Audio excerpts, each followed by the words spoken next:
Hello everybody! Today we are going to be talking about one of the more difficult parts of English, and that would be phrasal verbs.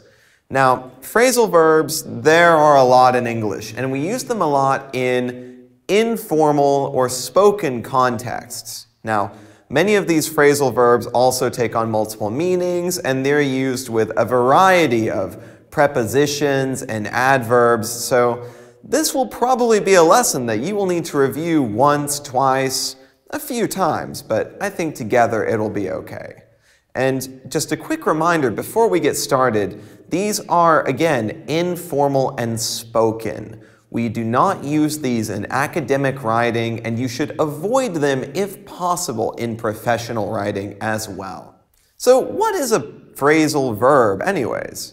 Well, a phrasal verb is a phrase that's usually 2 or 3 words long, a main verb, or an initial verb, followed by either an adverb, across, along, or a preposition, on, up. And right now, you can see a few examples. Now, phrasal verbs usually have more than one meaning. For example, the phrasal verb turn down has the following meanings.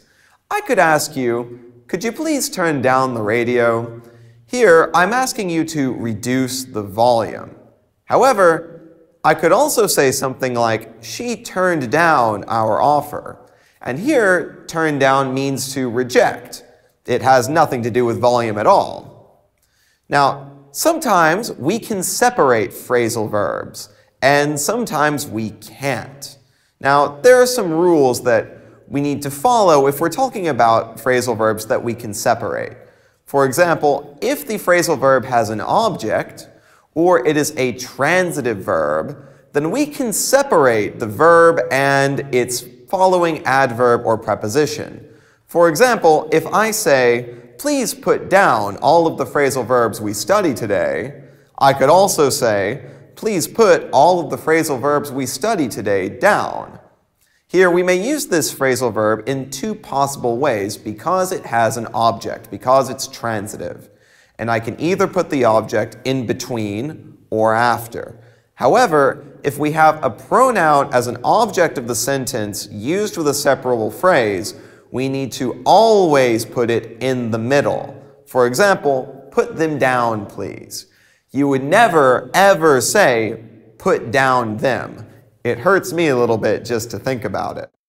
Now, the following phrasal verbs, the ones you should see on your screen right now, are separable. And let's examine a few examples using these. If I say, will you pick up my mom from the airport? Here, the phrasal verb pick up, meaning to give someone a lift, I could reply by saying, okay, I'll pick her up. In the first example, can you pick up my mom? My mom is the object, and I've put her after pick up. But in the reply, I'll pick her up, my object has gone in the middle. This is fine. In a second example, it's cold outside, put on your hat. Here, to put on, meaning to put clothing onto your body, or simply to begin wearing clothes, I could reply saying, I can't put it on. I don't know where it is. Again, here, the object has moved to the middle.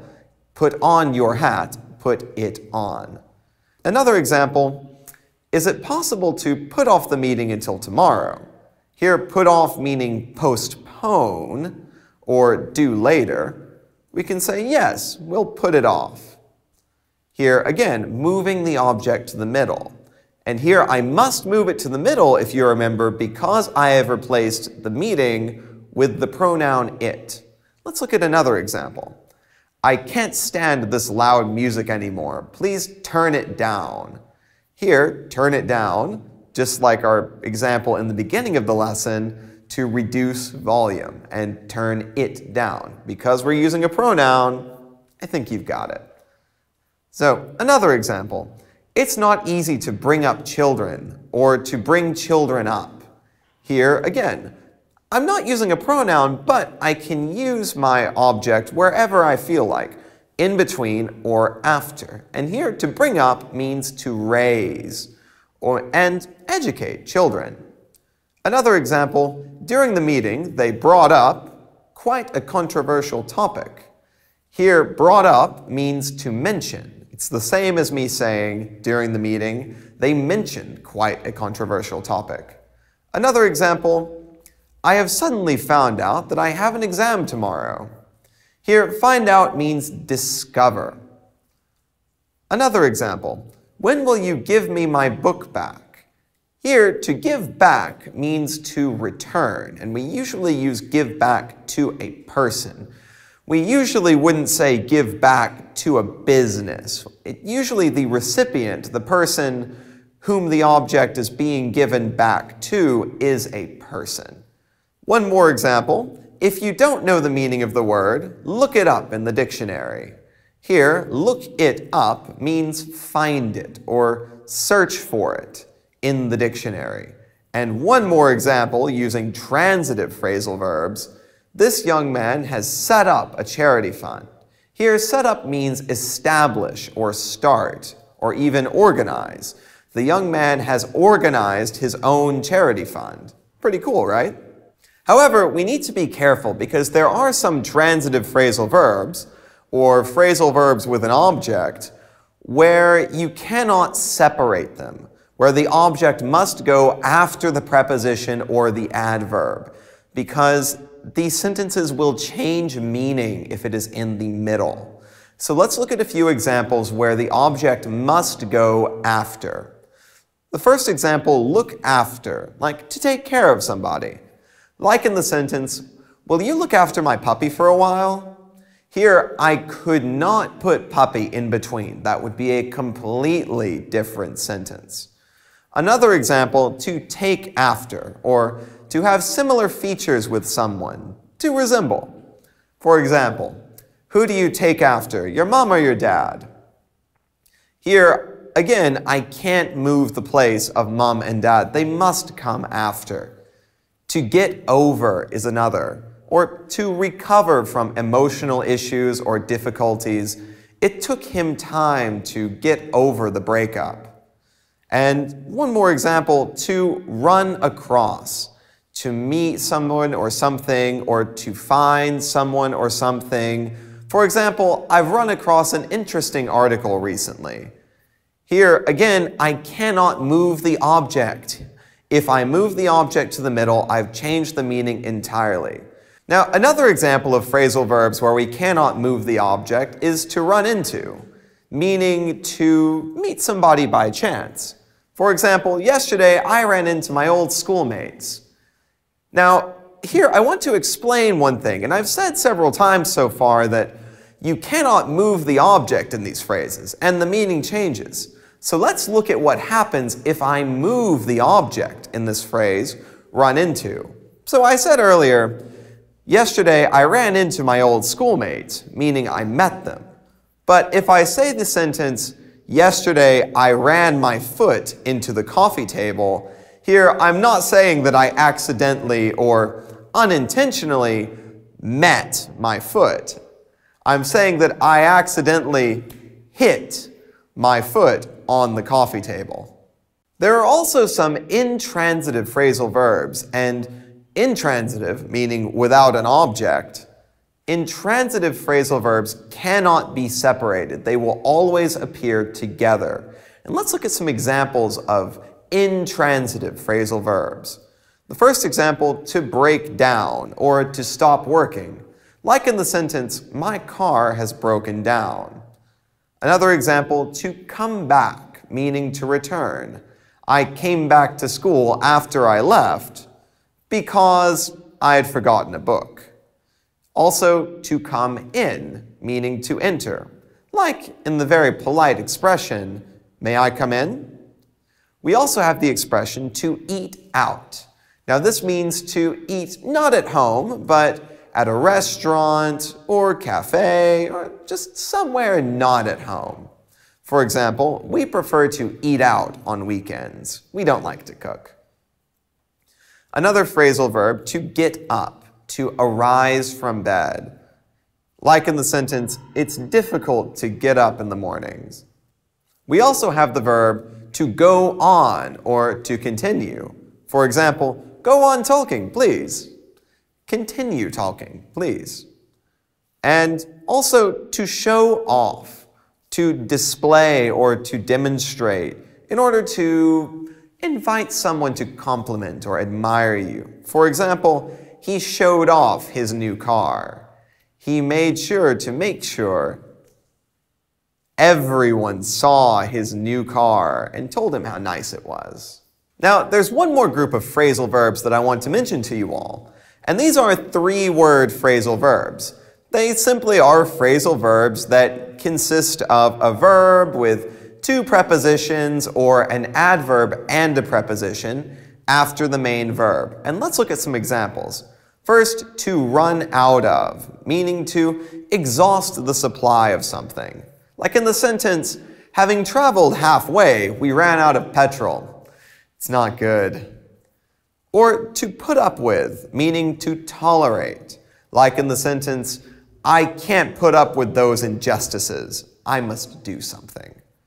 Or another example, cut down on, to reduce the amount of something or of doing something. Like in the sentence, if you want to lose weight, you should cut down on sweets. Another example, to get rid of, to make free from something or to eliminate. Like in the sentence, you'd better get rid of all unnecessary things at home. Or I can also say, to get along with, to have a good relationship with someone. Like in the sentence, it's very difficult to get along with my sister-in-law. Or another, to be fed up with, to be unable to deal with something or to be unable to tolerate something any longer. Like in the phrase, I'm fed up with your constant complaints. I won't listen to any more. Also, to keep up with, meaning to keep pace with or to maintain a pace with. For example, whenever we go running, I have a hard time keeping up with my sister. She's very fast. Now, there's another example that I want to spend a little bit of extra time talking about, and that is look forward to doing something. Look forward to means to anticipate something with excitement. You really want it to happen. For example, in the sentence, I'm looking forward to hearing from you soon, or I'm looking forward to my holiday. Now, I'm sure you noticed that here we use look forward to with the gerund. But is it a little strange to hear to with a gerund or with a verb ending with ing? I mean, can I even do that? Of course I can. Because here, to does not form part of the infinitive with my secondary verb, in this case, look forward to hearing. It instead acts as a preposition with the phrasal verb. And because it is not forming part of the infinitive, I can use it with an ing verb, or a gerund in this case. Now, there's also another phrase which uses to look up to view somebody with admiration. For example, I have always looked up to my dad. Here, again, I have always looked up to my dad. This isn't followed by a verb, just up to my dad. So there's nothing even to worry about here, right? And one more, to take care of, to feel responsibility for or to care for something. For example, parents always take care of their children. Here, I'm just saying that parents have a responsibility to their children to protect them, make sure all their needs are met. You get the idea. Now, summing everything up, there are a lot of phrasal verbs in English. I mean, we use them all the time in everyday speech. If you're watching TV, movies, listening to the radio even, you will hear these constantly. So it's very important to learn them. But because there are so many, I think I need to give you a few tips on how to study them. One way that many students find effective is to memorize them by the main verb that they use. For example, if I'm using take, they may want to memorize the meaning of take in, take out, take over, take up, take on, take down, take off, and learn them all as a set with take. Or it's also possible to analyze the meanings of each of the adverbs and prepositions when they are added to verbs. This way is a little bit more complicated, but this would be my personal recommendation, because this is the way that we, as native speakers, learn it in school. For example, if we're looking at the preposition up, it can have the following meanings. To increase, for example, to turn up the volume, or to speak up, telling you to speak louder, or to complete, to fill up, to make full, or to finish up, to complete a task. Or also movement. For example, to catch up, to go or to move faster, or to sit up, to sit straight up, move your body. So that's it for today. Be sure to study all of today's lesson and review it a couple times. I want to make absolutely sure that you have no problems using phrasal verbs or understanding phrasal verbs, because we're quite fond of them. And on that note, that concludes our series of lessons on grammar. Make sure to review any lessons that you found difficult or that you felt like you struggled with a little bit, because that will be sure to help your progress in the future. It's been great having you in class, and we certainly hope to see you again soon.